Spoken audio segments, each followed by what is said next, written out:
Hello अस्सलाम वालेकुम। I hope आप सब ठीक होंगे। वीडियो स्टार्ट करने से पहले आप सबसे रिक्वेस्ट है कि वीडियो को लाइक करें, चैनल को सब्सक्राइब करें और बेल आइकन को दबा दें ताकि आने वाली तमाम वीडियोस आप तक पहुंचती रहें। हमारी आज की वीडियो का टॉपिक है द ग्रेट गैट्सबी नावल। ठीक है, हम अपनी आज की वीडियो में सबसे पहले डिस्कस करेंगे राइटर की बायोग्राफी को, दैन जॉनरा को, पब्लिकेशन को और इसके बाद समरी और एनालिसिस को, दैन लास्ट पे थीम्स देखेंगे और सिम्बल्स देखेंगे, दैन सारे डिस्कशन को कंक्लूड कर देंगे।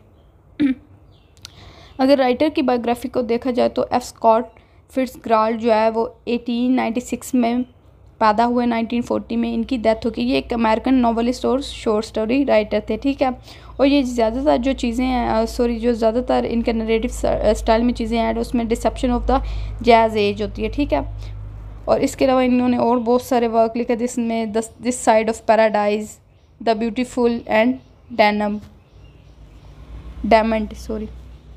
ठीक है, अगर नावल के जॉनरा को देखा जाए तो ये जो नावल है ये एक मॉडर्निस्ट लिटरेचर है, क्योंकि इसमें सारे जो एलिमेंट्स हैं वो मॉडर्न लिटरेचर के हैं। जैसे कि इसमें जो करैक्टर्स हैं वो किस तरह लेयर्ड में शो करवाए गए, इस तरह फ्रेगमेंटेड आइडेंटिटीज़ वाला कॉन्सेप्ट।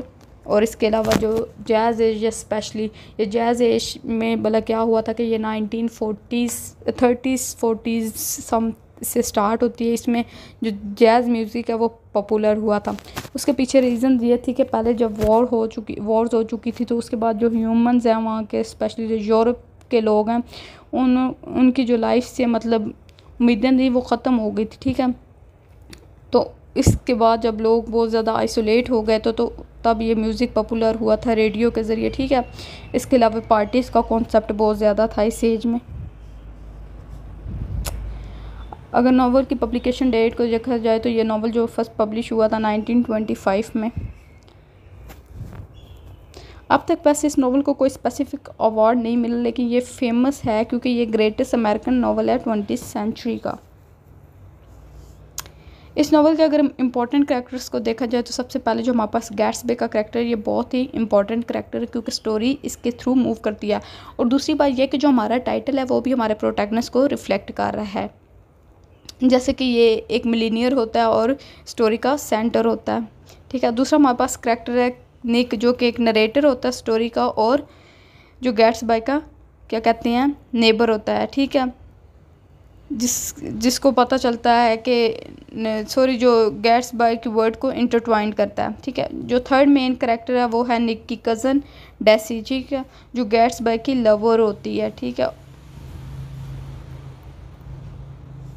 दैन अगर समरी और एनालिसिस को देखा जाए तो ये जो नावल है ये टेक्स प्लेस हुआ था 1920s में। ठीक है, इस जो स्टोरी में मेन ये होता है कि जो गैट्सबी होता है उसको निक की जो कज़न होती है डेसी उससे लव होता है। ठीक है, गैट्सबी की अगर अर्ली लाइफ देखी जाए तो ये एक बहुत ही गरीब घराने में पैदा हुआ, लेकिन बाद में ये जिस तरह अमीर हुआ वो सारी स्टोरी नावल में शेयर की गई है कि इसको जो एक बिजनेसमैन मिल गया था किस तरह फिर उसकी सारी क्या कहते हैं प्रॉपर्टी इसको मिल गई। ठीक है, इसमें दिखाते हैं कि निक जो है वो वेस्ट एग में रहता होता है और इसका नेबर जो होता है वो गैट्सबी होता है। इसको पहले अंदाज़ा नहीं होता, जब वो डेसी से मिलने जाता है तो फिर वापस आता है तो वो इस गैट्सबी को देखता है लेकिन वो उसकी तरफ फोकस नहीं करता। जब कुछ टाइम गुजरने के बाद उसको गैट्सबी के बारे में पता चलता है और गैट्सबी उससे हेल्प लेने की कोशिश करता है डेसी से मिलने की, कि डेसी और मुझे मिलाए। ठीक है, जब निक दोनों की मीटिंग अरेंज कर लेता है तो निक को पता चलता है कि किस तरह इनका बचपन से यंग जब ये थे तो इनका लव था।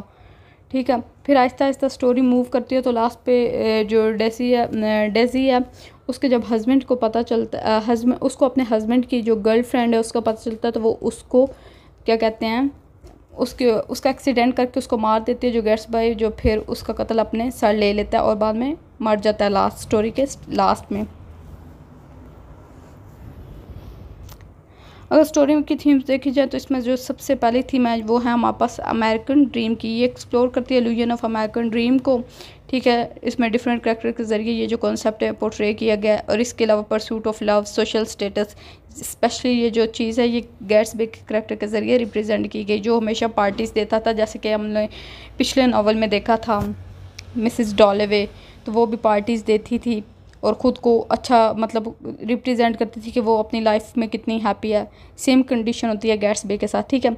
इसके बाद लव और ऑब्सेशन है। लव और ऑब्सेशन जो है ये पावर ऑफ लव और डिस्ट्रक्टिव, इसमें आप पॉजिटिव और डिस्ट्रक्टिव पावर ऑफ लव दिखाई गई है। और तो इसमें ये जो थीम है ये गैट्सबी और डेसी के ज़रिए रिप्रेजेंट की गई। इसके अलावा सोशल क्लास दिखाई गई, आइडेंटिटी दिखाई गई है।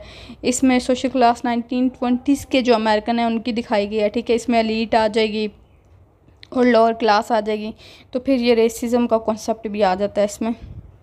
इसके अलावा दिखाते हैं कि वेल्थ किस तरह जो है सोशल स्टेटस को मेंटेन करने में हेल्प आउट करती है। फिर इससे फिर ये भी पता चलता है कि वेल्थ के ज़रिए या सोशल स्टेटस के ज़रिए आइडेंटिटीज़ और रिलेशनशिप्स कैसे शेप होते हैं। इसमें बहुत सारे सिंबल्स वैसे इंपॉर्टेंट है, लेकिन जो हमारे पास दो मेजर सिंबल्स हैं उसमें द ग्रीन लाइट्स है, ठीक है। ये गैट्सबी के होप्स और ड्रीम्स को रिप्रेजेंट करता है, क्योंकि गैट्सबी हमेशा डेसी के मिलने के बाद डेसी कहता है कि मैं कोशिश करता हूँ कि सब कुछ पहले जैसा हो जाए, पास्ट में जाने की कोशिश करता है सेम वे जैसे मिसेस डॉलवे जो है अपने पास्ट में जाने की कोशिश करती थी, ठीक है। तो ये जो ग्रीन लाइट्स हैं फिर ये इसकी डिज़ायर्स को शो करती हैं और रिकैप्चर द पास्ट, और जिसमें वो कहता है कि डेसी को लव जैसे हमारा लव पास्ट में होता था अब भी वैसा हो, ठीक है। और जो सेकंड हमारे पास मोस्ट इंपॉर्टेंट सिंबल है द वैली ऑफ एशेज़, ठीक है। ये सिम्बलाइज़ करते हैं मोरल और social decay of the era को, क्योंकि उसमें वो दिखाते हैं कि किस तरह जो लोग हैं उनकी मोरालिटी कितनी डिम हो चुकी है, ठीक है। उसमें फिर कंट्रास्ट दिखाते हैं ग्लैमर और वेल्थ के दरमियान, ठीक है, कि लोग कितना ग्लैमर में क्या कहते हैं डीपली उसमें फंस चुके हैं, ठीक है। पार्टीज़ और म्यूज़िक इन सब चीज़ों से लगाव हो जाए। तो इसके बैकग्राउंड में आपको मैंने पहले बताया कि ये सब क्या है, वॉर का इफ़ेक्ट है, वर्ल्ड वॉर का।